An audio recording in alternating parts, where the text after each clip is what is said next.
नमस्कार, SBT news में आपका स्वागत है। पेश है 26 जून सोमवार दोपहर 1:15 बजे राजस्थान की 15 बड़ी खबरें। इस न्यूज बुलेटिन के प्रायोजक हैं विनी केक एंड मोर। सबसे पहले एक नजर डालते हैं आज के हेडलाइंस पर। मोदी अमेरिका इजिप्ट की यात्रा के बाद भारत लौटे।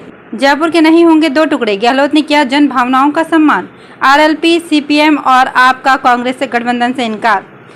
जेपी नड्डा बोले, केसीआर ने तेलंगाना के टैलेंट को नजरअंदाज किया। सीएम गहलोत ने कहा होगा श्री कृष्ण बोर्ड का गठन। और अब खबरें विस्तार से।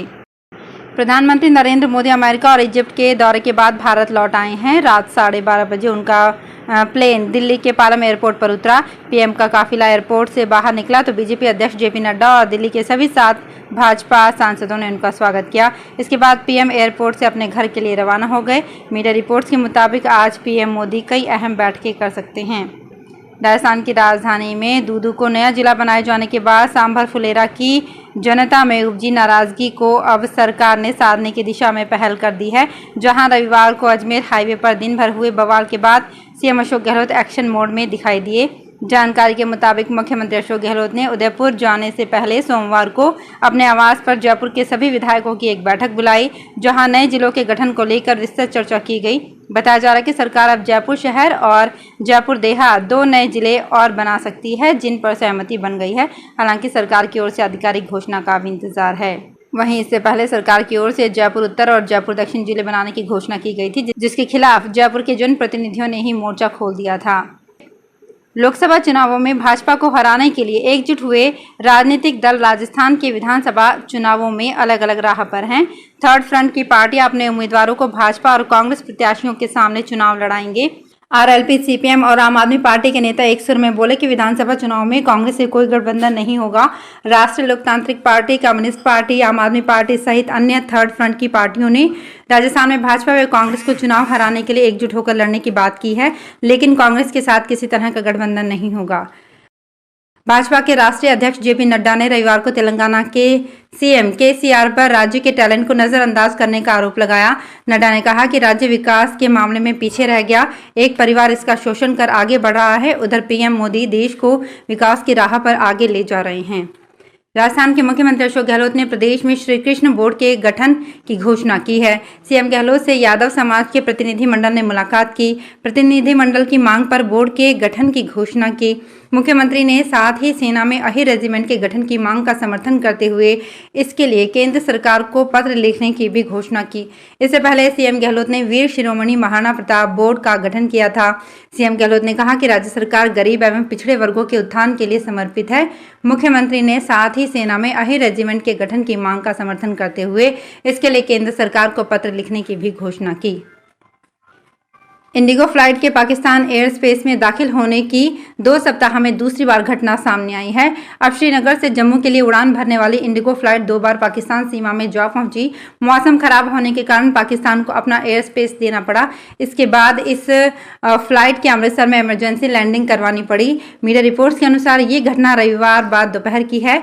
शाम तकरीबन 3:36 पर श्रीनगर से इंडिगो की फ्लाइट ने उड़ान भरी थी। 28 मिनट बाद ये फ्लाइट मौसम खराब होने के कारण जम्मू कश्मीर के कोटे जमैल के रास्ते पाकिस्तान में दाखिल हो गया। वाईएसआर तेलंगाना पार्टी की अध्यक्ष वाईएस शर्मिला के अगले सप्ताह कांग्रेस के शीर्ष नेताओं सोनिया गांधी और राहुल गांधी से मुलाकात करने के लिए नई दिल्ली आने की उम्मीद है। सूत्रों के मुताबिक उन्हें कर्नाटक प्रदेश कांग्रेस कमेटी के प्रमुख डीके शिव कुमार के जरिए निमंत्रण मिला है। इस घटनाक्रम ने अटकलों का बाजार गर्म कर दिया है। अब ऐसी खबरें हैं कि शर्मिला अपनी पार्टी के विलय या गठबंधन सहयोगी बनने के कांग्रेस के प्रस्ताव पर सहमत हो सकती है। पटना रांची वंदे भारत ट्रेन का उद्घाटन 27 जून को प्रधानमंत्री नरेंद्र मोदी करेंगे। पहली यात्रा यात्रियों के लिए फ्री होगी।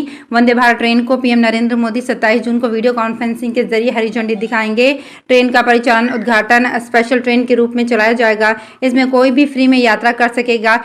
यात्रा फ्री होने से लोगों में उत्साह है। किराए की बात की जाए तो रांची से पटना का भाड़ा जहां एसी चेयर कार में 1175 रुपये लगेगा, वहीं एसी एग्जीक्यूटिव क्लास में 2110 लगेगा। हजारीबाग से पटना एसी चेयर कार में जाने का 910 रुपये, एग्जीक्यूटिव क्लास में जाने पर 1600 रुपये देने होंगे।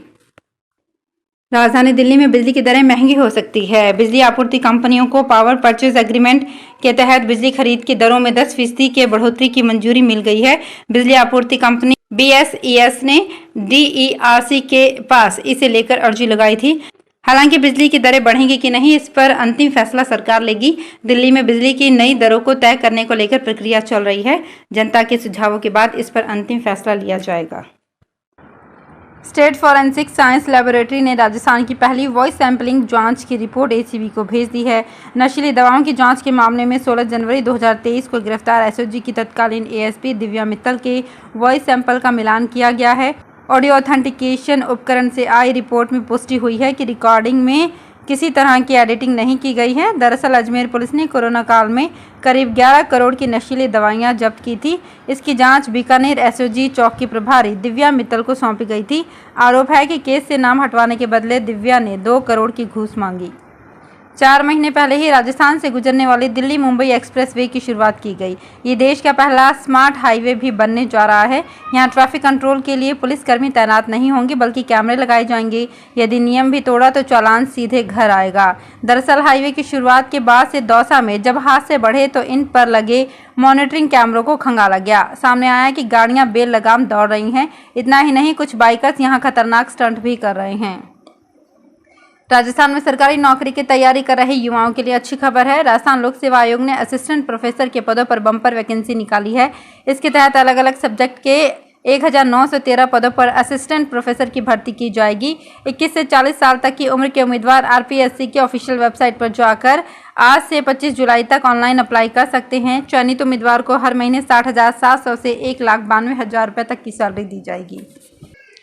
मादा एनोफिलीज मच्छर के काटने से फैलने वाली मलेरिया बीमारी के पिछले साल की तुलना में 5 गुना अधिक मरीज बढ़ने से चिकित्सा विभाग के अधिकारियों को चिंता सताने लगी है। पिछले साल जून में 64 पॉजिटिव मरीज मिले थे, लेकिन इस बार 300 के पार हो गए हैं।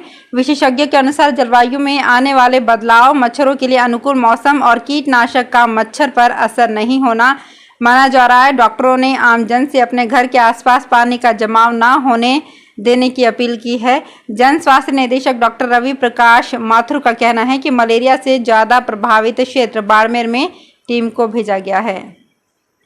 7-8 साल से फैमिली कोर्ट में पेंडिंग 11 मामलों में सुवालका समाज ने समाज की अदालत लगाकर 3 दिन में 8 मामलों में आपसी समझाई से फैसला करवा दिया। इसके लिए समाज ने बाकायदा कोर्ट रूम बनाया। परिवादी को नोटिस, तारीख सुनवाई, बहस, सवाल जवाब सब कुछ वैसा ही हुआ जैसा कोर्ट में होता है।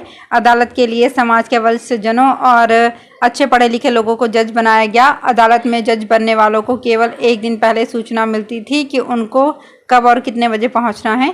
भीलवाड़ा में समाज के छात्रावास में बनाए कोर्ट रूम में 18 से 20 जून तक अदालत लगाई गई। खाद्य एवं नागरिक आपूर्ति विभाग के एक आदेश ने राशन डीलर्स की बल्ले बल्ले कर दी है। खाद्य एवं नागरिक आपूर्ति विभाग के उपायुक्त एवं संयुक्त शासन सचिव राम स्वरूप ने एक आदेश जारी किया कि अब रसद अधिकारी किसी डीलर पर कोई ठोस कार्यवाही नहीं कर सकता। डीलर 3 क्विंटल गेहूं का गबन हर माह कर लेगा तो भी उस पर कोई प्रकरण दर्ज नहीं होगा। उसे 7 दिन में गेहूं जमा करवाने का मौका दिया जाएगा। दरअसल कुछ दिन पहले all India fair price shop union के प्रतिनिधियों ने मंत्री प्रताप सिंह खाचरियावास को ज्ञापन दिया था।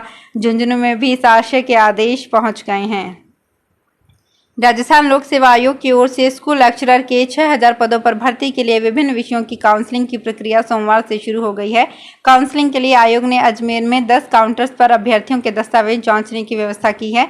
आयोग पहले चरण में कुल 15 विषयों की काउंसलिंग 28 जुलाई तक आयोजित करेगा।